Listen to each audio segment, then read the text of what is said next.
Hello అండి. Almost డెన్మార్క్లో ఇలాంటి అపార్ట్మెంట్స్లో ఉన్న వాళ్ళకి మ్యాక్సిమం ఓన్ వాషింగ్ మిషన్ పెట్టుకునే ఆప్షన్ ఉండదు. ఇలా ఓనర్సే ఒక సపరేట్ లాండ్రీ రూమ్ అని పెట్టింటారు. అందులో ఇలా బోర్డు పెట్టింటారు, డైలీ 5 టైమింగ్స్ అయితే పెట్టింటారు. సో అందులో చూసుకొని ఖాళీ ఉన్నప్పుడు వేసుకోవచ్చు, లేదా ముందే బుక్ చేసుకోవచ్చు. సో ఫస్ట్ అయితే వాషింగ్ మిషన్కి ఆన్ చేసి బట్టలన్నీ లోడ్ చేసి పౌడర్ యాడ్ చేసుకొని ఇలా స్క్రీన్ ఉంటుంది, అందులో మనకు కావాలంటే లాంగ్వేజ్ సెలెక్ట్ చేసుకోవచ్చు, ఇంగ్లీషు. తర్వాత మనకి ప్రతి ఒక్కరికి సపరేట్ ట్యాగ్స్ ఉంటాయి ఇక్కడ. అది స్కాన్ చేయగానే మన నేము వస్తాయి. అక్కడ కింద ఉండేది వాషింగ్, పైన డ్రైయింగ్ అనమాట. సో వాషింగ్ సెలెక్ట్ చేసుకుంటే 4 ఆప్షన్స్ వస్తాయి. మనకి ఏది కావాలని పెట్టుకోవచ్చు. ఒక్కొక్క ఆప్షన్కి ఒక్కొక్క టైమింగ్, కానీ మనీ మాత్రం సేమ్. ఏది సెలెక్ట్ చేసుకున్నా 20 DKకే.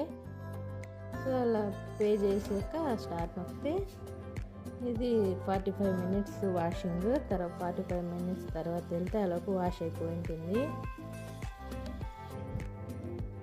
తర్వాత వెళ్తే వాష్ అయిపోయింది.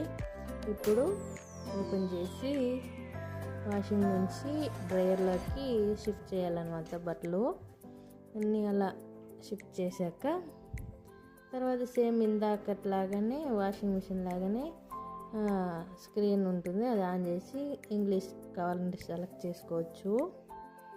ఇప్పుడు ట్యాగ్ని మళ్ళీ ట్యాప్ చేయాలన్నమాట. అలా ట్యాప్ చేస్తే మళ్ళీ మన నేమ్ అది వస్తుంది. ఇప్పుడు డ్రైయింగ్ వేయాలి కాబట్టి డ్రైయర్ సెలెక్ట్ చేసుకొని ఇందులో కూడా 4 ఆప్షన్స్ ఉంటాయి.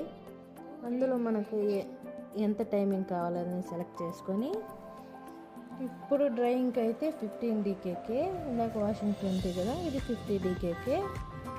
మొత్తం 35 DKకి అవుతుంది ఒకసారి వాష్ చేయాలంటే. ఆల్మోస్ట్ అయిపోయింది. 1.5 అవర్ పట్టింది.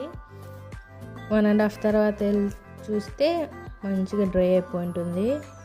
డ్రై అయిపోయింటాయి కదా, ఈ క్లాత్స్ని డైరెక్ట్ ఫోల్డ్ చేసి పెట్టేయచ్చు. కానీ ఇలాంటి స్టాండ్స్ మ్యాక్సిమం అందరి ఇంట్లో ఉంటాయి. నేను అందులో కాసేపు వేస్తాను.